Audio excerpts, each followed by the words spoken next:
অনেক ধাক্কাধাক্কি করে একটা সিরিয়াল পেলাম। টিকিট ৩০০ টাকা। সেজন্য মানুষ অনেক।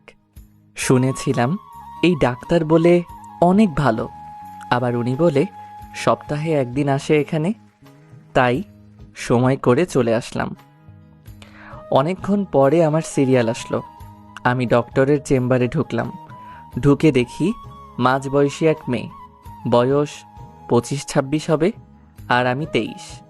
আমার থেকে ২-৩ বছরের বড়। বিয়ের কথা বলতে পারি না, হলেও হতে পারে। ডক্টর একটা বেগুনি রঙের বোরকা পরেছে আর সাথে গোলাপি রঙের স্কার্ট। নেকাব নেই। ডক্টর অসম্ভব সুন্দরী। আরেকটা জিনিস তার সৌন্দর্য বৃদ্ধি করেছে, সেটা হলো তার চোখে চশমা, বোরকার উপরে সাদা অ্যাপ্রন। আমি ঢুকে সালাম দিলাম। সালামের উত্তর নিয়ে বলল, বসেন, বলেন কি সমস্যা? সালামের উত্তর নিয়ে বললাম, আমার মাথা ব্যথা করে। কেমন মাথা ব্যথা? মাথা কি প্রচন্ড ব্যথা করে? বমি আসে? না, শরীরের তাপমাত্রা ঠিক থাকে, কিন্তু প্রচণ্ড মাথা ব্যথা করে। তাপমাত্রা ঠিক? আপনি কি করে বুঝলেন? আমি ওই সামনে ম্যাচে থাকি, সাথে আমার ফ্রেন্ড থাকে। মাথা ব্যথা উঠলে তার হাতে চেক করাই তাপমাত্রা ঠিক আছে কিনা। ও, আপনি আনম্যারিড? হুম। কি থেকে আপনার মাথা ব্যথা ওঠে? সে অনেক লম্বা কাহিনী। আই থিঙ্ক আপনার সে টাইম নাই। ওকে, মাথা ব্যথা কি আপনার সপ্তাহে 7 দিন ওঠে? না, 3 দিন ওঠে। এই 3 দিন আমার শরীরের উপর দিয়ে ঝড় বয়ে যায়। কাজের প্রচণ্ড চাপ থাকে। আসরের পর থেকে মাথা ব্যথা শুরু হয়। মাঝে মাঝে ব্যথার কারণে চোখে কিছু দেখি না। প্লিজ ডক্টর, একটা সলিউশন দেন, না হলে কবে জানি মাথা বাড়ি দিয়ে ফাটিয়ে ফেলি। ওকে। ডক্টর একটা প্রেসক্রিপশনে কতগুলো ওষুধের নাম লিখল, লেখে নিজের মোবাইল দিয়ে ছবি তুলল। তারপর আমাকে বলল, এই ওষুধগুলো খাবেন। Thanks doctor. আপনার নামটা বললেন না? ঈশান মাহমুদ, অনার্স 3rd ইয়ার। ডক্টর আমাকে তার কার্ড দিয়ে বলল, যদি কোনো প্রয়োজন পড়ে তাহলে কল দিবেন। নাম্বার? কার্ডে আছে। আমি কার্ড দেখলাম। ডক্টরের নাম আনিকা। আমার জন্য এই সুবিধা কেন? আমি আপনার ডক্টর আর আপনি আমার পেশেন্ট। O, by. বাইরে এক ফার্মেসি থেকে ওষুধ নিলাম। রুমে আসলাম, এসে শুয়ে রইলাম। একটু পর একটা কোচিং আছে, সেখানে আমি পড়াই। আমি ঈশান মাহমুদ, বাড়ি নরসিংদী, ম্যাচ থাকি ঢাকায়। পরিবারের বড় ছেলে, সেটাই আমার জন্য কাল হয়ে দাঁড়িয়েছে। আমার ছোট 2 বোন। 2 বোনের নাম সামিয়া, সুবর্ণা। তাদের বিয়ের বয়স চলে আসতেছে। তাদের বিয়ে দিতে হবে। যেহেতু বড় ছেলে তাই দায়িত্বও বেশি। বাবা ছোট একটা জুতার দোকান চালায়। আমরা ফ্যামিলিতে 7 জন। আমার দাদা দাদি দুজনেই অচল। সুবিধা একটা, বাড়িটা আমাদের নিচে। একটা জুতার দোকান থেকে 7 জনের খরচ, আবার বোনদের তাদের পড়ালেখার খরচ। তাই আমি উপার্জনের পথ দেখছি, সেটা হলো আমার মেধা দিয়ে 2টা কোচিং করাই, আবার 2টা প্রাইভেট পড়াই, আবার ভার্সিটি থেকে ক্লাস করি। কোচিং সপ্তাহে 3 দিন। এই 3 দিন আমার উপর দিয়ে ঝড় বয়ে যায়। রাতেই শুরু হয় মাথা ব্যথা। কোথায় এক বাপের এক ছেলে সুখে থাকবো, সেখানে আমার উপর সব দায়িত্ব। 2টা কোচিং, আবার নিজের ক্লাস, তারপর প্রাইভেট। এই 3 দিন আমার মাথা ব্যথা করে।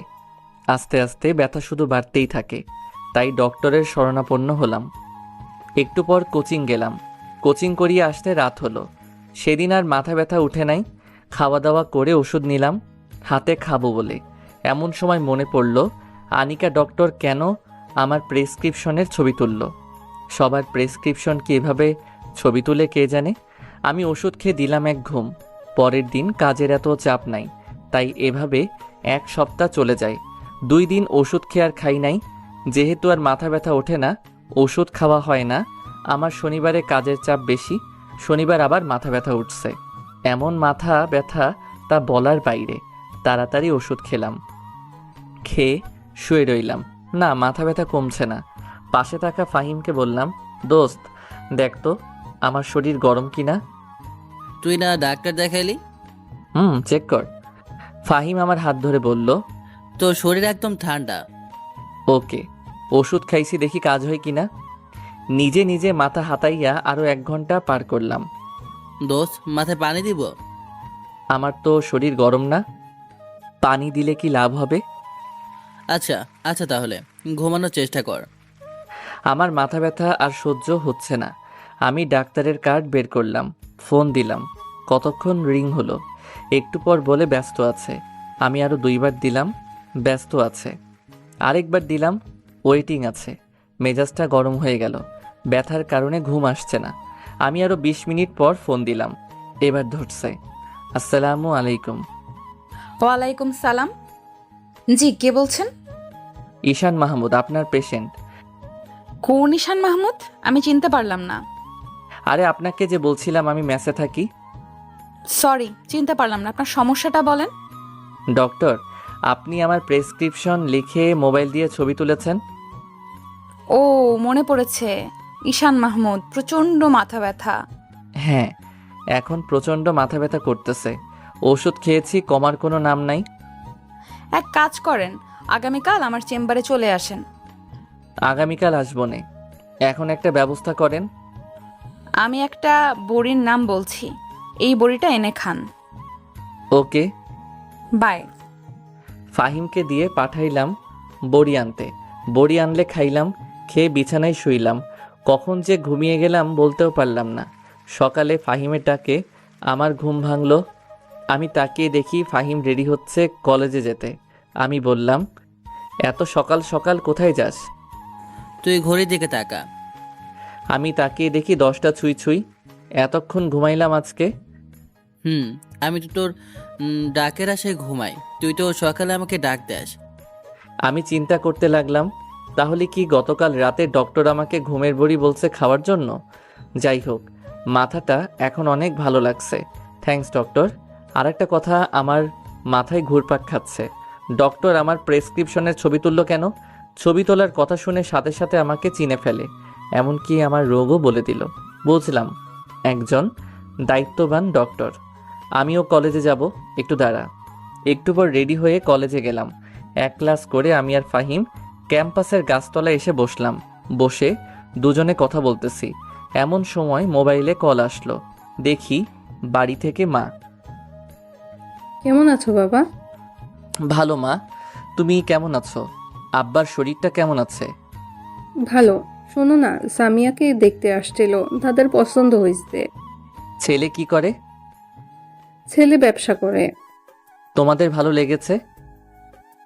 যৌতুক চায় 5 লাখ।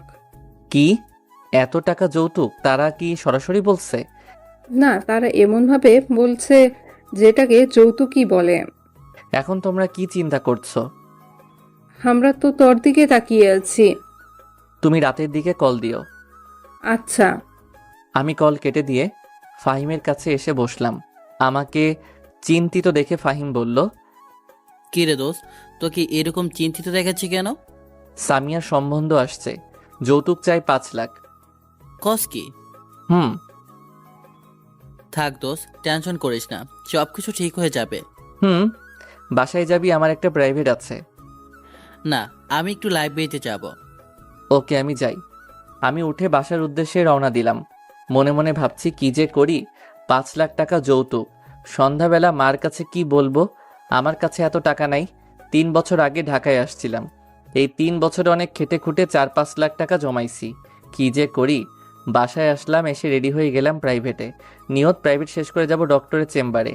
প্রাইভেট শেষ করে গেলাম ডক্টরের চেম্বারে। গিয়ে দেখি এমন ভিড়, সিরিয়াল নিতে গেলাম। চেম্বারে ঢুকলেই 500। আমি গিয়ে পিএসকে বললাম সিরিয়াল দিতে। পিএস বলল, সিরিয়াল শেষ। সিরিয়াল শেষ মানে? আর 20 জন রোগী আছে, তাদেরকে দেখে ম্যাডাম চলে যাবে। তাহলে আমি আগামীকাল। আগামীকাল মানে? আরে ভাই, একটা সিরিয়াল দেন, ম্যাডাম আমাকে চিনে।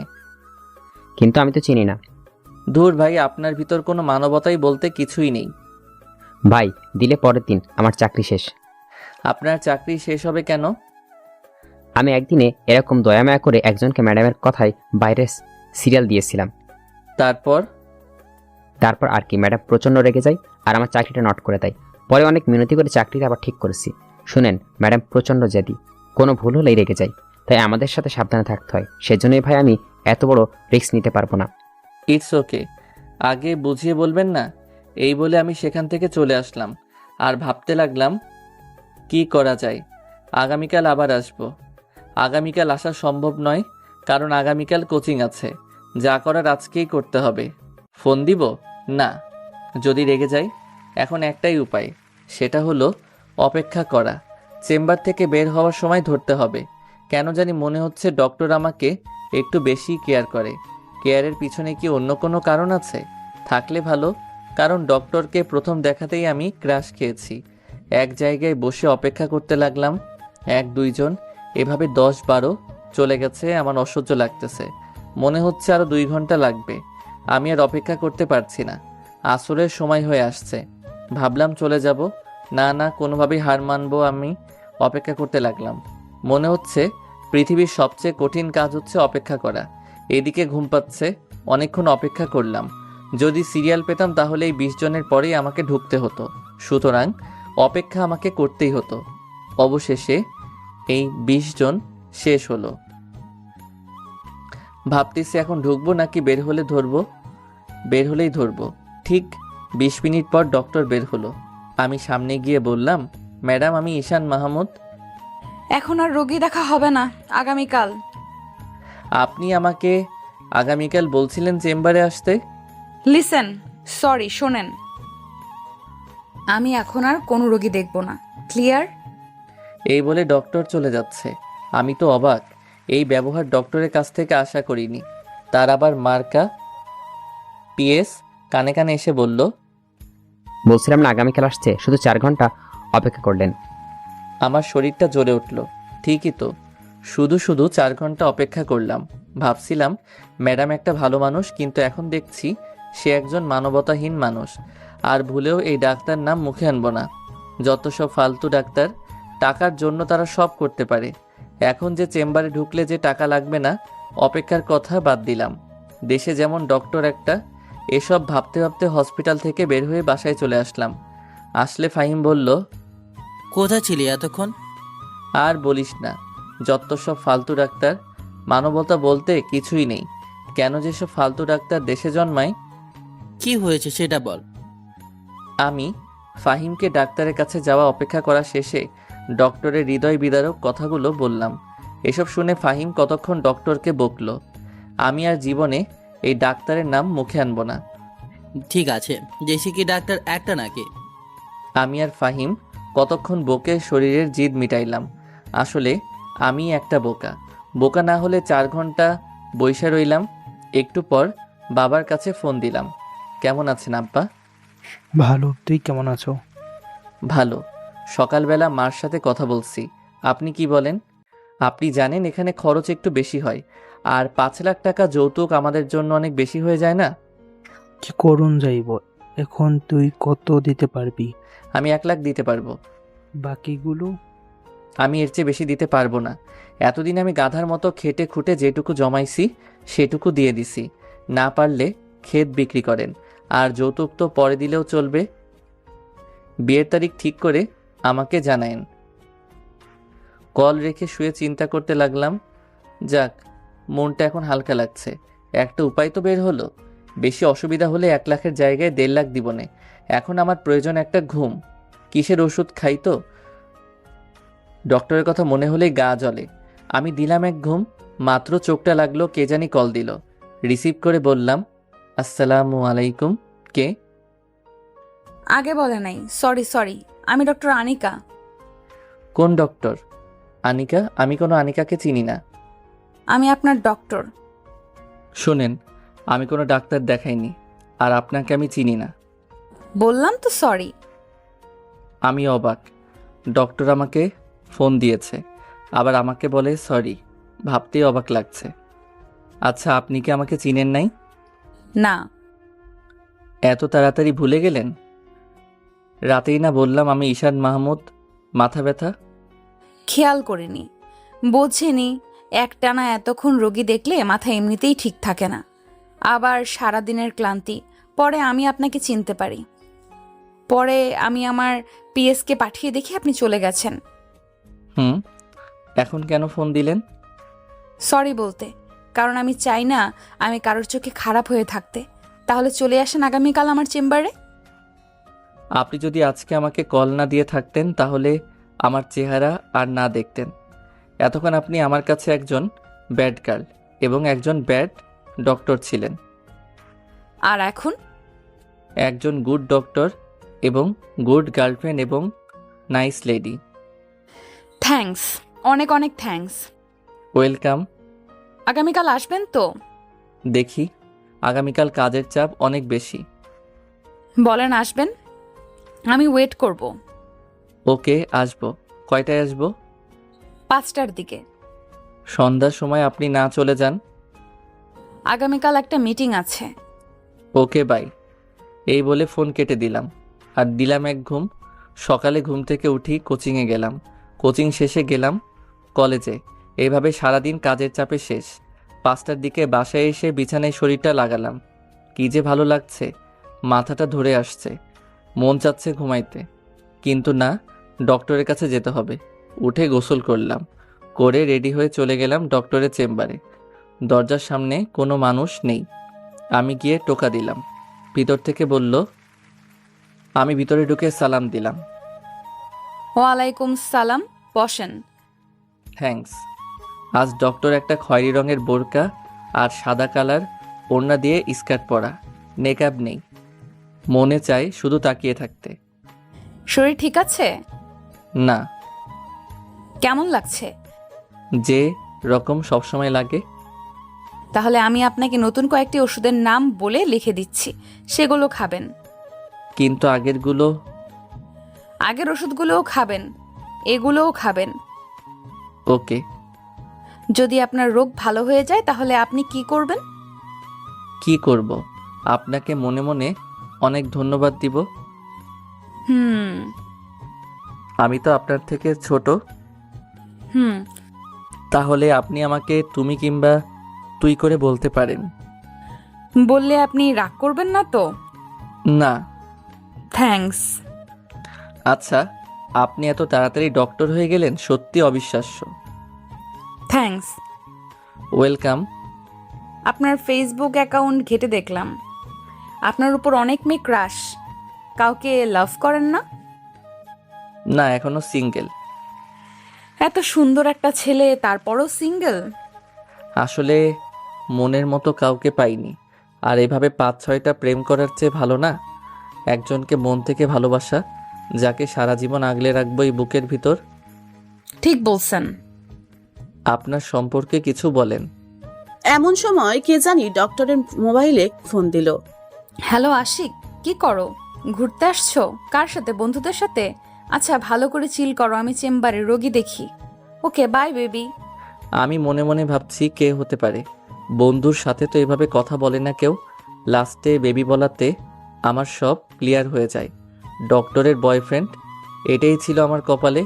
অনেক দিন পর একটা মেয়ে পছন্দ হয়েছে, তারও বলে বয়ফ্রেন্ড আছে। কে ছিল? বয়ফ্রেন্ড? ও। রাগ করছেন? রাগ করব কেন? কেন জানি আমার চোখ দিয়ে পানি চলে আসছে। এ কি, তুমি কাঁদছো?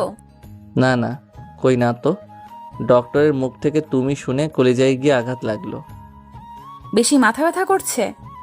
হুম, কষ্টের কথা না বলার জন্য মিথ্যা বললাম। আচ্ছা ঠিক আছে। থ্যাঙ্কস।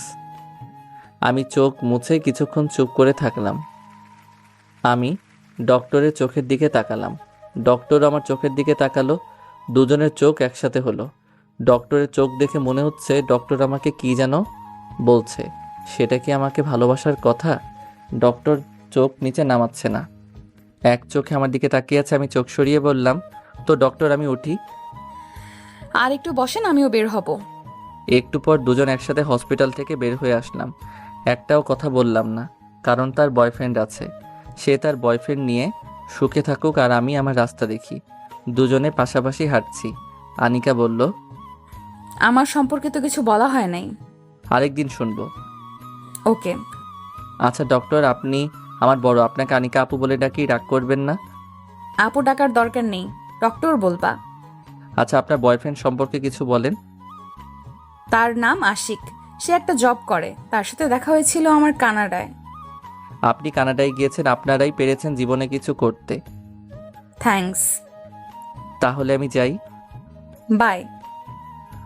Good bye. আমি একটা রিক্সা ডেকে চলে আসলাম। মনে মনে এটাই বোধহয় ডক্টরের সাথে শেষ দেখা। আমি বাসায় চলে আসি। এসে ফাইমের সাথে কোনো কথা না বলে ঘুমিয়ে পড়ি। আনিকা এরকম বিব্রতকর অবস্থায় আগে কখনো পড়েনি। ঈশান যে কেঁদে দিবে কে জানতো। আসলে আনিকার ঈশানকে প্রথম দেখাতে ভালো লেগেছে, কিন্তু আনিকার তো একটা বয়ফ্রেন্ড আছে। এই কথাটা আনিকা ঈশানকে কয়েকদিন পরে বলতো। আনিকার নিয়ত আশিকের সাথে ব্রেকআপ করে ফেলবে, কারণ কিছুদিন আগে সানিকে অন্য এক মেয়ের সাথে দেখে ফেলে। আর কিছুদিন ধরে আশিক আনিকাকে বেশি কেয়ার করে না। তার কারণ আশিক হয়তো আনিকার চেয়ে ভালো কাউকে পেয়ে গেছে। আনিকা বাসায় আসে। আচ্ছা, তাহলে তুমি কল লিস্টের একটা স্ক্রিনশট দাও। কোনো চালাকি করবা না, কল কাটবা না। কেন, তোমাকে আমার কল লিস্টের ছবি দেব? এই কথা দ্বারা বোঝা যায় তোমার ভেতরে সমস্যা আছে। তোমার সাথে কথা বলতে আমার ভালো লাগছে না। ভালো লাগবে কি করে? আমার থেকে ভালো কাউকে পেয়ে গেছো। শয়তান ফোন কেটে দিয়েছে। ব্রেকআপ করে ফেলবি এনে ঘুরাইতেছস কেন? শারমিন ঢুকলো আনিকার রুমে, ঢুকে বলল, কাকে এইভাবে গালি দিচ্ছ আপু? কাউকে না। দেখো তো আপু, এই দুজন থেকে তোরে কাকে ভালো লাগে? আনিকা অনিচ্ছা সত্ত্বেও তাকালো শারমিনের মোবাইলে, দেখে ঈশান আর একটা অপরিচিত ছেলের ছবি। আনিকা বলল, তুই এই ছবি কোথা থেকে পেয়েছিস? তুই চিনিস? তুই কি করে চিনলি? আগে তুই বল। সে হলো ঈশান মাহমুদ, আমাদের কলেজে 3rd ইয়ারে পড়ে। অধিকাংশ মেয়েদের ক্রাশ, কিন্তু সে আবালের মতো সারাদিন কাজ করে, কোনো মেয়েকেই বার্তা দেয় না। তোর ক্রাশ? না, দেখ তার হাবাগোবা বন্ধুটার উপর ক্রাশ খাওয়া আমি। দে, তোর মোবাইলটা দে। এই বলে আনিকা শারমিনের হাত থেকে মোবাইল নিয়ে ছবিটি ভালো করে দেখতে লাগলো। বলল, ঈশান মাহমুদের উপর যতগুলো মেয়ে ক্রাশ খেয়েছে তার একটা লিস্ট আমাকে দিবি। কেন, তুই ক্রাশ খেয়েছস? তাহলে আশিক ভাই? সে আমার পেশেন্ট। অনিচ্ছাকৃতভাবে আনিকা শারমিনের মোবাইলের ছবিগুলো দেখতে একটা ছবির উপর আনিকার চোখ আটকে যায়। এই ছবির মধ্যে এটা কে? তুই দেখে ফেলছস? মানে? কয়েকদিন আগে আমরা কয়েকজন ফ্রেন্ড মিলে গিয়েছিলাম একটা রেস্টুরেন্টে। সেই রেস্টুরেন্টে আশিক ভাই আর একটা মেয়ে বসে ডেট করছিল। সুযোগ বুঝে এই ছবিটা আমি তুলে রেখেছিলাম, ভেবেছিলাম তোরে দেখাবো, তো পরে ভাবলাম যদি তুই কষ্ট পাস, সেই জন্য দেখাইনি। ঠিক আছে, আমি জানতাম সে তলে তলে আরেকটা মেয়ের সাথে ডেট করে। তুই এই ছবিটা আমাকে দে, তার সাথে এখনই ব্রেকআপ করব। তারপর কি ঈশানের সাথে প্রেম করবি? তুই বেয়াদব, গিয়ে পড়তে বস। উপকার করলেও দোষ। এই বলে শারমিন চলে গেল। আনিকা ছবিটা আশিকের কাছে টেক্সট করলো, তারপর ফোন দিল। মেয়েটা কে? কে এটা আমি জানি না। তোরে আমি কত ভালোবাসতাম, আর তুই কিনা আমারে ভালোবাসার এই ফল দিলি। আরে তুই তো একটি বুড়ো বেটে, আর তুই আমারে টাইম দেস? তুই তো থাকস তোর কাজ নিয়ে। আর ছবির মধ্যে যে মেয়েটা দেখছস, জানোস তার বয়স কত? 19, মাত্র 19। তোর মতো বুড়ো না। আনিকা আশিকের মুখ থেকে এসব কথা শুনে অবাক হয়ে যায় আর কাঁদতে থাকে। তুই ঠিকই বলছ, আমি বুড়ো। যা, তোর সাথে ব্রেকআপ। তুই এই শাস্তি একদিন না একদিন পাবি। এই বলে ফোন কেটে দেয় আর কাঁদতে কাঁদতে সারা রাত কাটিয়ে দিল। ঈশান সকালে ঘুম থেকে উঠে জীবনযুদ্ধে লেগে গেল। ঈশানের খালি ডক্টরের কথা মনে পড়ে, পরক্ষণেই আবার মনে পড়ে আরে ডক্টরের না বয়ফ্রেন্ড আছে। এভাবে একটা সপ্তাহ চলে যায়। ডক্টরের ওষুধগুলো নিয়ম মাফিক খাওয়ার ফলে আর মাথা ব্যথা উঠে নাই। ঈশান বোধ হয় ডক্টরের কথা জীবনেও ভুলতে পারবে না। বাড়ি থেকে ফোন আসলো, ঈশানের বোনের বিয়ের তারিখ ঠিক হয়েছে, আর 1 সপ্তাহ পর বিয়ে। ঈশান ফাহিমকে নিয়ে বাড়িতে চলে আসলো। বিয়ে শেষ করে ঢাকায় আসতে 15 দিন লেগেছে। ফাহিম আগেই চলে এসেছে। পরে শেষমেশ ঈশানকে 1.5 লাখ টাকাই দিতে হলো। যৌতুক পুরোটা দেওয়া হয় নাই, ঈশানকেই দিতে হবে। ঈশানের সামনে পরীক্ষা আসতেছে, সকল কিছু ঠিক রেখে পরীক্ষার পড়া পড়তে হয়। ছাত্র হিসেবে এত খারাপ না, পরীক্ষা দিল, পরীক্ষা খুব ভালো হলো, রেজাল্ট ভালো আসলো। এখন একটা কোচিংয়ে প্রাইভেট পড়ায়, একটা প্রাইভেট ফার্মকে দিছে। ঈশানের রেজাল্ট ভালো দেখে ফার্স্ট ইয়ারের কয়েকটা ছেলে মেয়ে এসে বলল প্রাইভেট পড়াইতে। ঈশান অনেক না করে, কিন্তু কে শুনে কার কথা, শেষ পর্যন্ত রাজি হতে হলো। পরদিন থেকে তাদের কোচিং করায়। এভাবে 2 মাসের মতো চলে যায়। মাথা ব্যথা যেহেতু উঠেই না, ঔষধ খাওয়া আরো আগেই ছেড়ে দিয়েছে। ঔষধ দেখলে ঈশানের সেই ডক্টরের কথা মনে পড়ে। ঔষধও দেখা হয় না, আনিকার কথা মনেও পড়ে না। ফার্স্ট ইয়ারের ব্যাচটা ঈশান পড়ায়। সেখানের একটা মেয়ে কি যেন বলবে ঈশানকে, কিন্তু ঈশান পড়া ছাড়া অন্য কোনো টপিক নিয়ে কথা বলে না, সেরকম কোনো চান্স দেয় না। একদিন তাদের পড়িয়ে চলে যাচ্ছে, এমন সময় এই ব্যাচের সবচেয়ে সুন্দরী মেয়েটা ঈশানকে ডাক দিল। কয়েকদিন ধরে লক্ষ্য করছে মেয়েটার চেহারার সাথে ডক্টরের অনেকটা মিল আছে। তাহলে সে কি ডক্টরের ছোট বোন? মেয়েটা কাছে আসতেই ঈশান বলল, কি বলবা বলো? কিছু না। তাহলে ডাক দিছো কেন? আমি গেলাম। প্লিজ যাবেন না, আপনার বন্ধু ফাহিম। ফাহিমকে? কি করছে? তার নাম্বারটা একটু দিবেন? আমি কেন দিতে যাব তার নাম্বার? প্লিজ দেন না, প্লিজ প্লিজ প্লিজ। নাম্বার নিয়ে কি করবা? সেটাও বলতে হবে? হুম। তাকে কল দিয়ে বলবো, তাকে আমি ভালোবাসি, তাই না? হুম। দেখো, আমি তোমাকে একটা কথা বলি, এসব প্রেম ভালোবাসা বাদ দিয়ে পড়ালেখায় মনোযোগ দাও। দিবেন না আগেই বলতেন, কেন এতক্ষণ ঘোরালেন? ধুর, আমি গেলাম। এই বলে মেয়েটা চলে যাচ্ছে। ঈশান কি যেন ভেবে আবার শারমিনকে ডাক দিল। কাছে আসতেই ঈশান বলল, তোমরা কয় ভাই বোন? শারমিনের মুখে বাঁকা হাসি ফুটে উঠল। বলল, দেখছেন মানুষটাকে কিভাবে প্রয়োজন পড়ে। দেখছি। এখন বলো তোমরা কয় ভাই বোন? আপনার সব প্রশ্নের উত্তর দিব, আগে আমাকে ফাহিমের নাম্বার দিয়ে দেন। আমি ভাবছি নাম্বার দিব নাকি দিব না। ফাহিম বেচারা একবার ছ্যাঁকা খেয়ে আর প্রেমের নাম নেয় নাই। আর শারমিন তো অনেক সুন্দরী, দেই নাম্বার। উঠান থ্যাংক ইউ। নাম্বার উঠাও, আমি বলছি। এবার আমার প্রশ্নের উত্তর দাও। কি? কতবার বলবো তোমরা কয় ভাই বোন? আসতে বলেন, নইলে কিন্তু চলে যাব। ওকে বলো। আমরা 2 ভাই বোন নাই। বোন কি তোমার বড়? হুম। কি করে? আমি এত প্রশ্নের উত্তর দিতে পারবো না, গেলাম। কোথায় যাও? বলে যাও। বলতে পারবো না। তোমাকে ভুল নাম্বার দিয়েছি। ঈশান কথাটা বলল সম্পূর্ণ অনুমানে, কারণ এই সময় ফাহিম ঘুমায়, আর সে ঘুমানোর সময় মোবাইল বালিশের নিচে ফেলে ঘুমায়। তার মানে নেটওয়ার্ক নাই। চালাক মেয়ে কল দিয়েও ফেলেছে। যেটা ভাবছিল সেটাই, কোনো রেসপন্স নেই। শারমিন এসে বলল, আমার বড় বোন ডাক্তারি করে। কোন হসপিটালে? শারমিন হসপিটালের নাম বললে ঈশানের চিনতে কষ্ট হয় নাই এটা যে আনিকার ছোট বোন।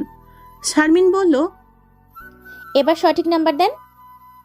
এটাই সঠিক নাম্বার, আবার চেষ্টা করো। শারমিন আবার চেষ্টা করে। এবার কল ঢুকে ওপাশ থেকে বলল, আসসালামু আলাইকুম, কে? শারমিন কথা বলতে বলতে চলে গেল। ঈশানের চোখটা গাছতলায় যায়। দেখে 3টা ছেলে তার দিকে আঙ্গুল দিয়ে কি যেন দেখাচ্ছে। ছেলে 3টা সেকেন্ড ইয়ারে পড়ে। ক্যাম্পাসের মধ্যে ফার্স্ট নতুন ইয়ারে ছাত্রছাত্রীদের সাথে র্যাগিং করে। ঈশানের সাথে তেমন চান্স নাই, জানি চড় থাপ্পড় গালে পড়বে। তাদের যাওয়া ঈশানের কাছে সুবিধার লাগলো না। কিছু একটা হতে পারে, সাবধান থাকতে হবে। ঈশানের বাসায় যেতে যেতে রাত হয়ে যায়। বাসার পিছন দিয়ে একটা গলি আছে। এই গলিতে তেমন মানুষ থাকে না সন্ধ্যার পর। ঈশান মাত্র গলিতে ঢুকলো, দেখে পিছনে আরো 2জন গলিতে ঢুকছে। তাদের দিকে চোখ যায় ঈশানের, আর চিনতে কষ্ট হলো না যে গাছতলায় বসা 3 জনের মধ্যে 2 জন। ওরা ঈশানের থেকে অনেকখানি দূরে। ঈশান ভাবলো কোনো একটা ঝামেলা হতে পারে। ঈশান হাঁটার গতি বাড়িয়ে দিল। একটু সামনে এগিয়ে দেখে বাকি আরেকজন। ঈশানের বুঝতে কষ্ট হলো না এটা একটা ফাঁদ। ঈশান হাঁটার মধ্যে মোবাইল বের করে ফাহিমকে মেসেজ করলো যত তাড়াতাড়ি সম্ভব বাসার পিছনের গলিটায় আসতে, সমস্যায় পড়েছে। মেসেজটা করে সুবোধ বালকের মতো হেঁটে যাচ্ছে। এমন ভাব ধরলো যেন তাদের দেখে নাই। ভাব ধরাটা বেশিক্ষণ টিকেনি, পিছন থেকেই ডাক আসলো। ওই দাঁড়া, তোর সাথে কথা আছে। ঈশান না শোনার ভান করে হেঁটে চলে যাচ্ছে। এই তরে বলেছিলাম না দাঁড়াতে। ঈশান এবারও না শোনার ভান করে হেঁটে চলেছে। এবার সামনের জন ঈশানের পথ আটকালো আর বলল, তোরে ডাকছে, শুন শোনা। কি বলবি বল।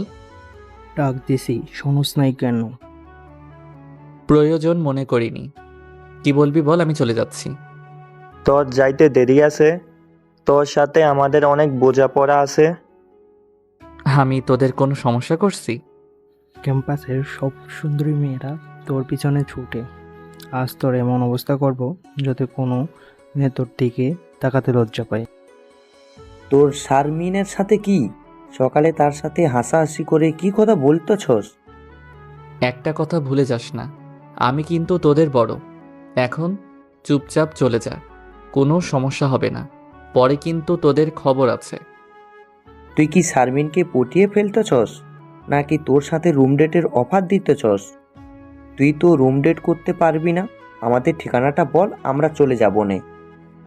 এই বলে তারা হাসতে লাগলো। ঈশান তিনজনের সাথে একা পারবে না। ফাহিম এখনো দেরি করছে কেন? মেসেজ দেখলে তাড়াতাড়ি আসার কথা।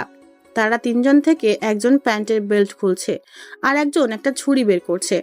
তারা ঈশানকে তিন দিক দিয়ে ঘিরে ধরছে, তাই দৌড় দেওয়ার কোনো চান্স নেই। ঈশান মায়ের শুরু করে দেয়। যতক্ষণ পর্যন্ত ফাহিম না আসে, ছুরিওয়ালা ছেলেটাকে কানের নিচে নরম জায়গায় শরীরের যত শক্তি আছে তত শক্তি নিয়ে আঘাত করলো। তারা হয়তো এমন আঘাত আসবে কল্পনাও করেনি, তাই প্রতিরক্ষা করার কোনো সুযোগই পায়নি।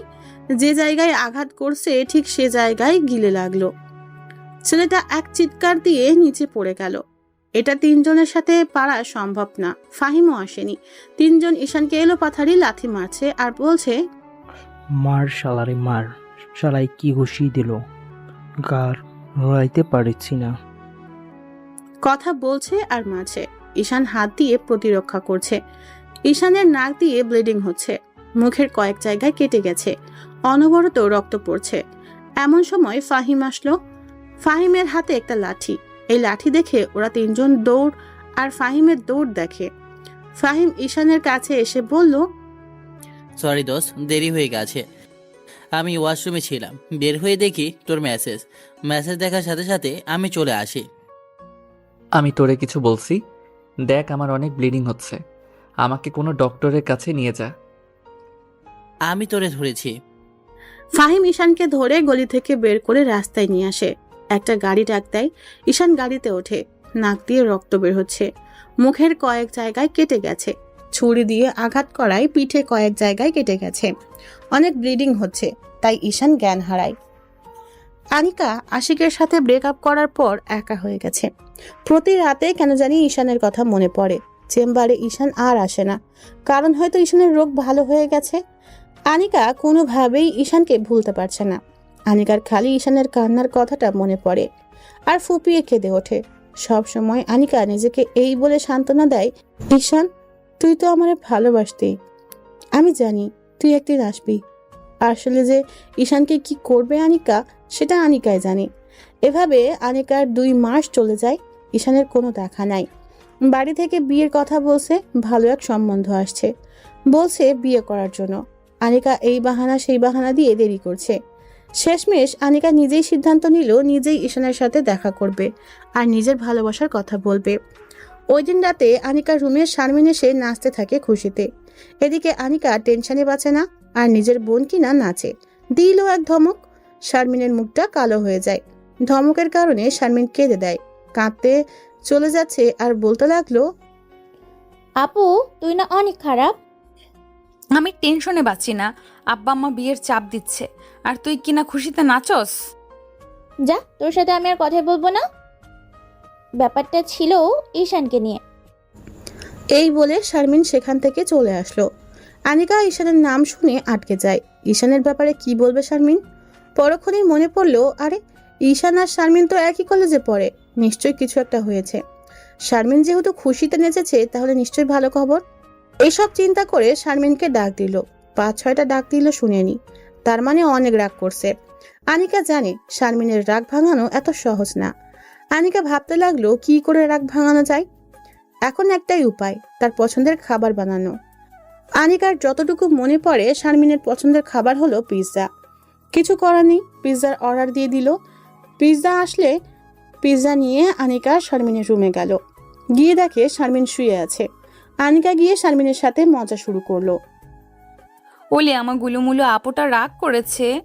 কোথায় রাগ করেছে, গালে নাকি মুখে? দেখ তোর জন্য কি আনছি। যা, তোর সাথে কোনো কথা নেই। ওকে, তাহলে পিৎজাটা আমি একাই খাই। কি, তুই পিৎজা আনছোস? শোয়া থেকে উঠে বসলো। হুম। দে আপু দে। তোর রাগ ভাঙছে? হুম। তারপর দুই বোন মিলে পিৎজা খেতে লাগলো। আনিকা জিজ্ঞেস করলো, ঈশানের ব্যাপারে কি যেন বলছিলি? আমি জানি তুই এই প্রশ্নটা করবি, কারণ তুই আরো আগে ঈশানের উপর ক্রাশ খাইছোস। খাইছি, এখন বল। শারমিন ঈশানের কাছে প্রাইভেট পড়ে। সকালের সব কথা আনিকাকে বলল শারমিন। এক পর্যায়ে আনিকার মুখ উজ্জ্বল হয়ে যায়, কারণ ঈশান কারো প্রেমে পড়ে নাই। আর শারমিনের বোনের সম্পর্কে অনেক কিছু জিজ্ঞেস করায় বুঝতে পারলো এখনো আনিকাকে ভালোবাসে। তার মানে ঈশানের কাছে গেলে হতাশ হবে না। খুশিতে আনিকা শারমিনকে নিয়ে নাচতে থাকে। আনিকা ফাহিমের কথা শুনে বলল, আগে পড়াশোনায় মনোযোগ দে, প্রেম ভালোবাসা পরেও করতে পারবি। থুর আপু, তুই আর ঈশান ভাই সম্পূর্ণ এক। এক হলো ভালোবাসা। এই বলে নাচতে নাচতে আনিকা নিজের রুমে চলে গেল। গিয়ে শুয়ে ঘুমিয়ে গেল। শারমিন ভাবছে, আমি প্রেম করলে তুই জানবি কোথা থেকে। শারমিনও ঘুমিয়ে পড়ল। চোখ খুলে দেখে হাসপাতালের বিছানায় শুয়ে আছে। ফাহিম কাছে এসে বলল, কেমন লাগছে? ভালো। এখন বল, কে কে তোরে মেরেছে? নাম জানি না, তবে কলেজের সেকেন্ড ইয়ারে পড়ে। সেকেন্ড ইয়ারের ছেলেরা তোরে মেরেছে? হুম। তুই কিছু করেছিস? না, তোর জন্যই তো আমি মাইর খেলাম। আমার জন্য মানে? তোর উপর ক্রাশ খাওয়া মেয়েটা শারমিন, তার জন্য। ওই যে শারমিন সকালে যে ফোন দিয়েছিল। তার সাথে কথা বলছি দেখে শালার পুতেরে আসছে আমারে মারতে। তুই কোনো টেনশন করিস না, শারমিনকেও দেখে নেব, ওই শালাগুলোও দেখে নেব। এক নার্স এসে বলল, আপনাদেরকে বেড ছেড়ে দিতে হবে, কেন? কারণ এখানে অন্য রোগী আসবে। কেন? আমার তো সিটের ভাড়া দিব। তাহলে উপরতলায় উন্নত মানের বেডে যান। একদিনের ভাড়া 10,000 টাকা। মানে? মানে কিছু না, আপনাদের এই বেড ছেড়ে দিতে হবে। ওকে ফাহিম, আমি ঠিক আছি, ছেড়ে দিচ্ছি। আপনার ব্যবহার ভালো লাগলো না। কি করবেন? যত সব ফালতু কথা, কোথা থেকে যে আসে এগুলো হসপিটালে, ছোট লোকের বাচ্চা। ফাহিমের এমনি মাথা গরম। একে ঈশানকে মারছে, তারপর এই নার্সের এসব কথা শুনে রাগ উঠে যায়। ফাহিম চর দিবে এমন সময় ঈশান ধরে ফেলে, বাইরে নিয়ে আসে আর বলল, এই নার্সকে পরে দেখে নিব। তুই আমাকে ধরলি কেন? চট দিয়ে সবগুলো দাঁত ফেলে দিতাম। দেখ বিল কত হয়েছে, আমি এখানে বসি। এতক্ষণ ঈশান হসপিটালটা ভালো করে খেয়াল করেনি। হসপিটালের এদিক ওদিক তাকিয়ে চোখ বড় হয়ে যায়। এটা তো আনিকা যে হসপিটালে কাজ করে, এটা তো সেই হসপিটাল। এই করিডোর পর হলেই তো আনিকা বসে আছে চেম্বারে। এত কাছে বসে আছে ওর ভালোবাসা।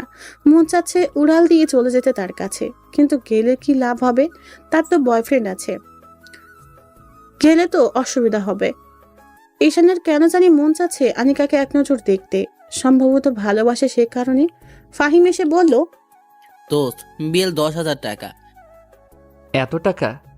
কি করলো? একটু পিঠে সেলাই করলো আর মুখে ওয়াশ করে ব্যান্ডেজ বেঁধে দিল। সামান্য কাজে এত টাকা হয় কি করে? আমি একই প্রশ্ন করছিলাম। তারা বলে তোরে যে ইঞ্জেকশন দিয়েছে সেগুলো অনেক দামি। ঠিক আছে, দেখি কি করা যায়। তুই এক কাজ কর, যে নার্স আমাদের সাথে খারাপ ব্যবহার করছে তার নামটা জেনে আয়। তুই দাঁড়া। একটু পর এসে বললাম, তানহা নার্সের নাম তানহা। তানহা নামটা সুন্দর, কিন্তু একটা ডাইনি। আমি এক জায়গায় যাব, তুই আমাকে হেল্প কর। কোথায় যাবি? আমাকে ধর, তোকে বলি। আমি যে মাথা ব্যথার জন্য ডক্টর দেখাইছিলাম সেই ডক্টরের চেম্বার একটু সামনে, তার কাছে যাচ্ছি। কিন্তু তার কাছে গিয়ে কি লাভ হবে? জানি কোনো লাভ হবে না। আর এই ডক্টরকে আমি 2 মাস আগে ভালোবাসছিলাম, এত কাছে যেহেতু, তাই এক নজর দেখে যাই। ওকে, যা। আর শোন, এই ডক্টরের বোনের নাম শারমিন। কি কস? ওই দেখ ডক্টরের চেম্বার। আমি যাই।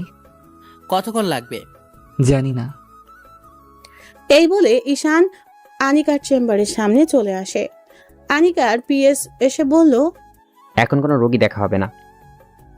ম্যাডামকে বলেন ঈশান মাহমুদ আসছে। পিএস ভিতরে চলে যায়। একটু পর ফিরে এসে বলল ভিতরে যেতে। ঈশান ভিতরে ঢুকলো, দেখে ডক্টর উল্টো দিকে চেয়ার ঘুরিয়ে বসে আছে। ঈশান বলল, আমাকে মুখ দেখাবেন না? যেটার জন্য এত কষ্ট করে আমি এখানে আসলাম, দেখাবেন না? তাহলে ভিতরে আসতে বললেন কেন? এই বলে ঈশান বসা থেকে উঠল। ডক্টর তার চশমাটা রেখে সোজা হেঁটে ঈশানের কাছে চলে আসে। এসে কোনো কথা না বলে ঈশানের মাথায় ধরে সোজা তার নরম গোলাপি ঠোঁটটা ঠোঁটে লাগিয়ে দেয়। ঈশান এর জন্য প্রস্তুত ছিল না। 30 সেকেন্ড পর ছেড়ে দিল। ডক্টর চোখ বন্ধ করে রাখছে। ঈশান বলল, এটা কি ছিল? জানি না। এবার আমি তার পিছনে কোমরে হাত রেখে টান দিয়ে আমার একেবারে কাছে এনে আমি নতুন করে আমার ঠোঁট তার ঠোঁটে লাগিয়ে দেই। এবার আমরা দুইজন একে অন্যের ঠোঁটের স্বাদ উপভোগ করলাম টানা 2 মিনিট। আমি আস্তে আস্তে তার কোমর ছেড়ে দেই। ডক্টর আস্তে আস্তে নর্মাল হয়। আমার কাছ থেকে একটু সরে চোখ খোলে, একটা মুচকি হাসি দেয়। ঈশান বলে, এত ভালোবাসা, এত আকাঙ্ক্ষা, এসব এতদিন কোথায় রেখেছিলা? জানি না। ঈশান আস্তে আস্তে চেয়ারে বসে। ডক্টর এখনো পুরো শরীরে তাকায়নি, তাকিয়ে অবাক হয়ে যায় আর বলে, এইসব কি তোমার শরীরে কি করে হয়েছে এগুলো? এত উত্তেজিত হওয়ার কোনো কারণ নেই, আমি ঠিক আছি। কোথায় তুমি ঠিক? পিঠে ব্যান্ডেজ, মাথায় ব্যান্ডেজ, হাতে ব্যান্ডেজ। আনিকা উঠে এসে আমার শরীর দেখাতে লাগলো, দেখে বলল, তোমাকে মনে হয় 3-4 জন মিলে গণধুলাই দিছে।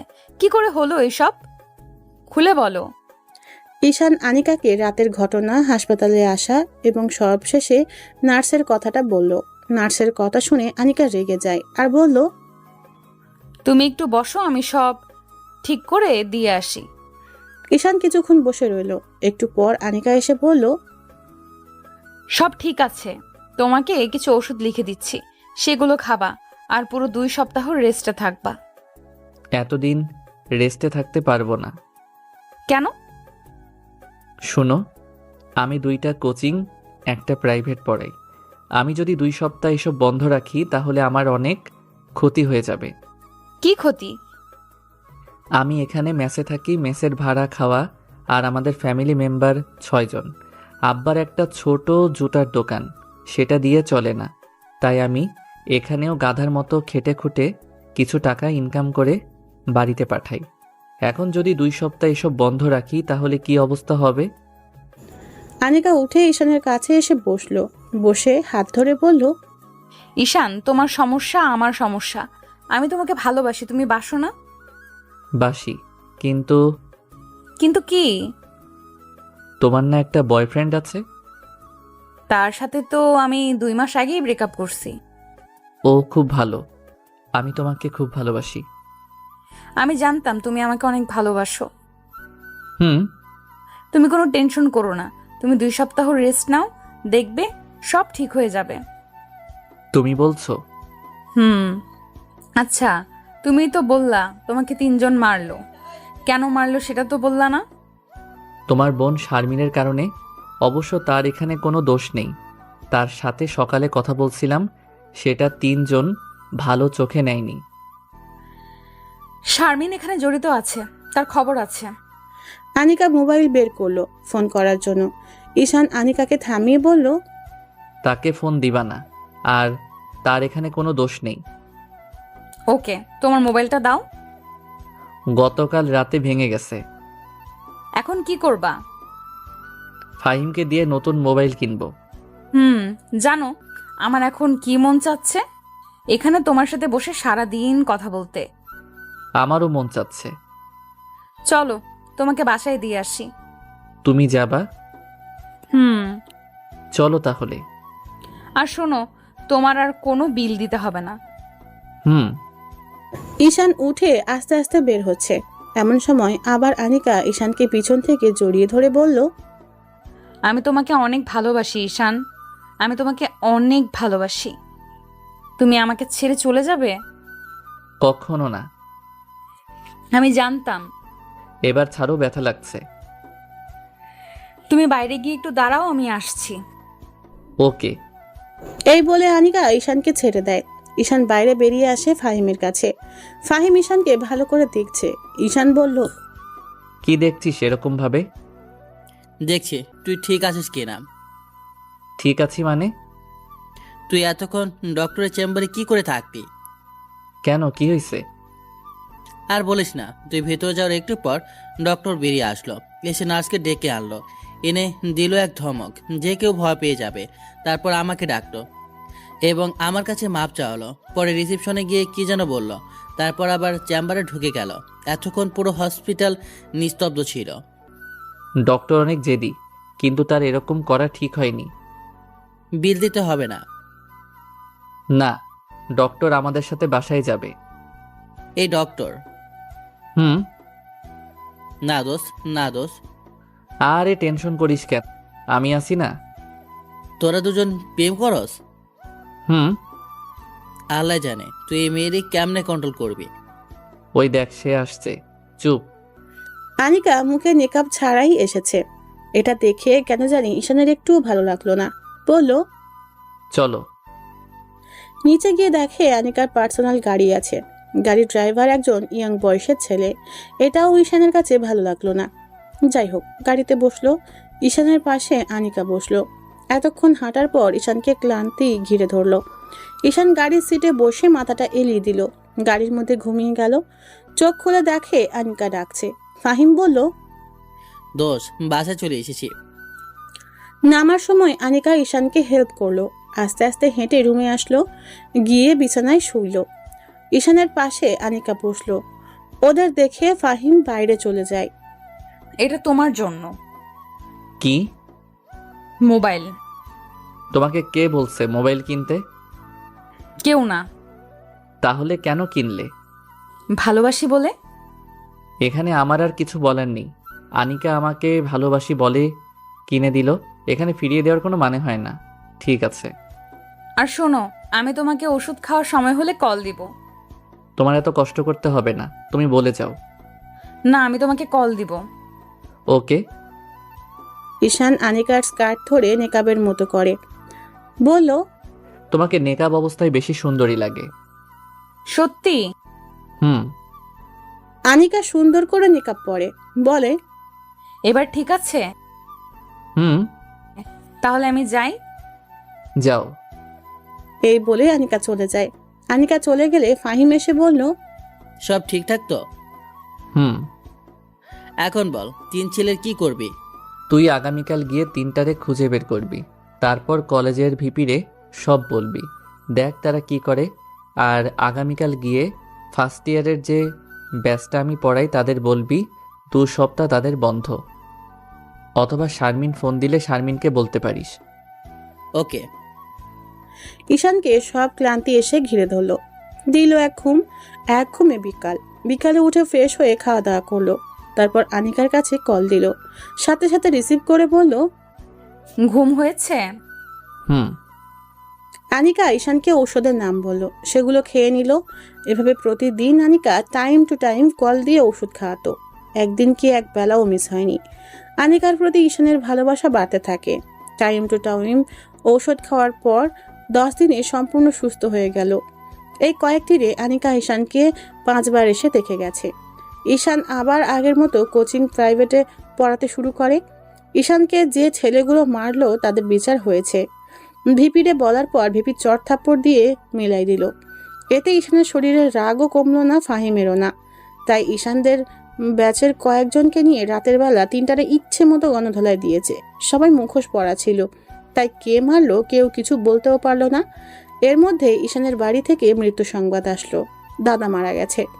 সংবাদ আসলো রাতে, তাই ঈশান ঠিক করেছে রাতেই বাড়ি যাবে। আনিকাকে কল দিল। আসসালামু আলাইকুম, কি করো? কিছু না, শুয়ে আছি।